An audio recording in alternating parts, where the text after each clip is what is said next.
in Jamie Overton, who's close to pretty much a like-for-like replacement? Yeah, obviously really disappointed for Bryden to be ruled out of the tournament, but it gives opportunity to Jamie Overton, who's been performing really well. Like you say, similar style of cricketer, so excited for him to get his chance. Australia, South Africa, we've just seen has been rained off. Obviously puts fate back in your hands rather than potentially having to worry about net run rate. Is that a bit of a boost for your team? Yeah, I think the equation would be the same, no matter what, that we need to win 2 games of cricket. First of all, we focus fully on tomorrow. Going to be a tough test against Afghanistan, but we're really excited for that challenge. Everyone's very much looking forward to the game, try and build on the positives of the last performance, and try and take home the victory. Obviously, the last time you guys met was the 2023 World Cup. Just what did you learn from that fixture?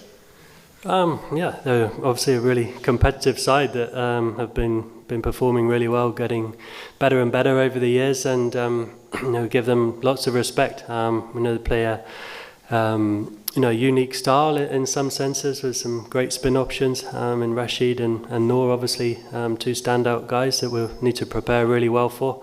But as much as we look at the opposition, it's focusing on ourselves, bringing the best version of our cricket, and being confident that will be enough to win the game. Obviously, the backdrop to this fixture has been sort of dominated by a bit of political discourse in the background. I was just wondering what sort of the deciding factor was for you to say I'm comfortable for this to go ahead. I know you said you've chatted with Mohammed Nabi and what was sort of discussed there with you two.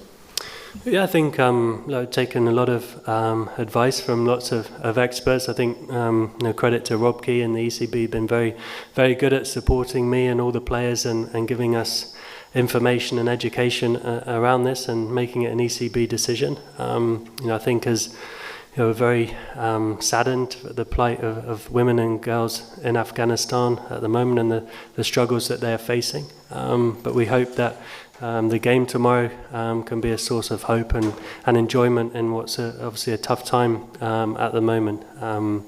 So I think we're really excited about the match. Sport has a great power to unite people and give hope, and that's what we hope this game will do.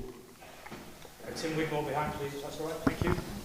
Hi, Jos. There's been some talk that with India knowing knowing where all their games will be in Dubai, that gives them a big advantage. Is that something you've got a view on?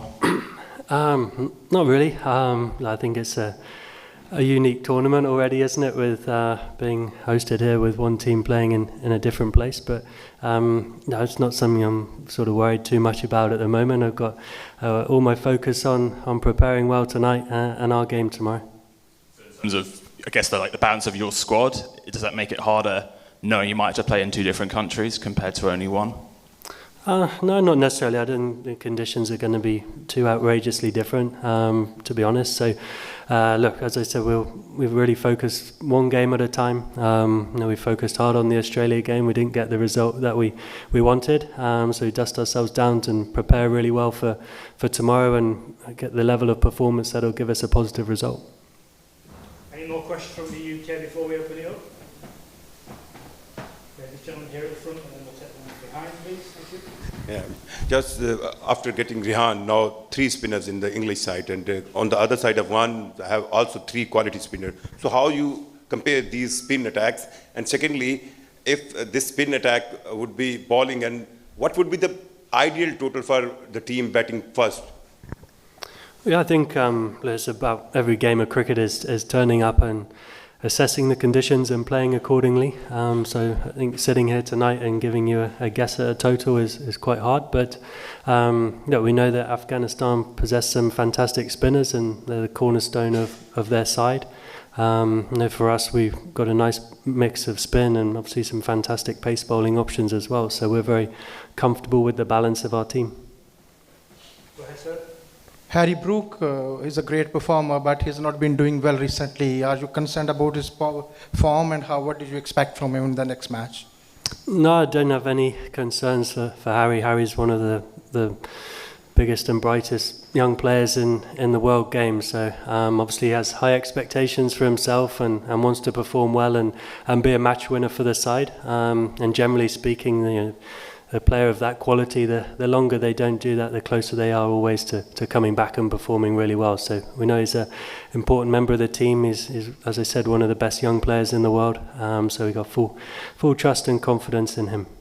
A couple more. Daniel from Cricinfo, just on the far side. We've got the mic for Daniel, please. Thank you. Hi, Jos. The Afghan captain, Jos Buttler, he was here, and one of the things he said was it suits Afghanistan slightly better generally when they bat first, and I just wondered if you have a view on whether you'd like to bat or chase, given do you seem to be a bit of a factor against Australia? Yeah, I think obviously in the Australia game the Jude did come in and second innings probably skidded on a bit better, but no, we'll sort of, as I said, each game is individual. You got to play well. The toss doesn't guarantee a result either, so whatever happens at the toss, we know we need to put in a level of performance to win the game. This side at the back, please. Go ahead. Hi Joe, the last match was totally batting wicket. What do you expect from the tomorrow pitch? Especially it will be a batting or for useful for the spin. And what do you think? What about your pace attack, especially the way they bowled against Australia? It wasn't up to the mark. So can you repeat your question? Yeah, are you going to change some of your fast bowlers? Because in the previous match, they were not up to the mark. Australia chased 351, that was a huge target. But despite of heavy target, they chased it out. And what about your group position? Because the today match was abandoned, and now every match is doing the situation for every team. Yeah, I think pretty much from the start of the tournament, every game is a must-win. So we've got 2 games left, and to progress further, we know we have to win those games. So that's a very clear situation for us to be in. And yeah, I think the other question about the seam bowlers, we got great confidence in those guys. Level of performance was good, and as always, there's little areas we want to improve and chase that perfect game. Go ahead, sir, and we'll finish with Ali. I don't have a question. You've already been, okay, no worries. Ali, just going to pass the mic down to Matt, please. So Ali, thank you.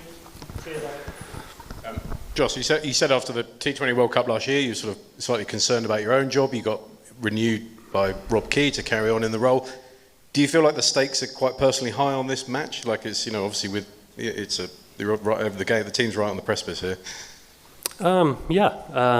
Absolutely. I think any time as an England captain, you want to perform, and you want to perform well, and you want to lead your team to winning games of cricket. So we haven't been doing that enough in the recent past, but very soon as you sort of catch yourself thinking about any negative things or those kind of things, try and completely flip that and focus on all the positive things that could go right and where you can take the team. Very much focus on that. Cool. And just to follow up on that question earlier about the quicks and kind of what you're expecting from them this game, given the Australia game, how was the kind of debrief with the bowlers, and what are you kind of expecting from them looking ahead to this match? Yeah, the debrief was pretty easy, to be honest. I thought, as we all felt, that we did good things in phases and probably just weren't quite consistent enough in a couple of areas. And also, sometimes you've got to give credit to someone who plays an outstanding innings. So, we've sort of parked that now. We look forward to the game tomorrow. The guys have all prepared really well. We turn up with a lot of positivity and trying to impart our style of play on the game tomorrow.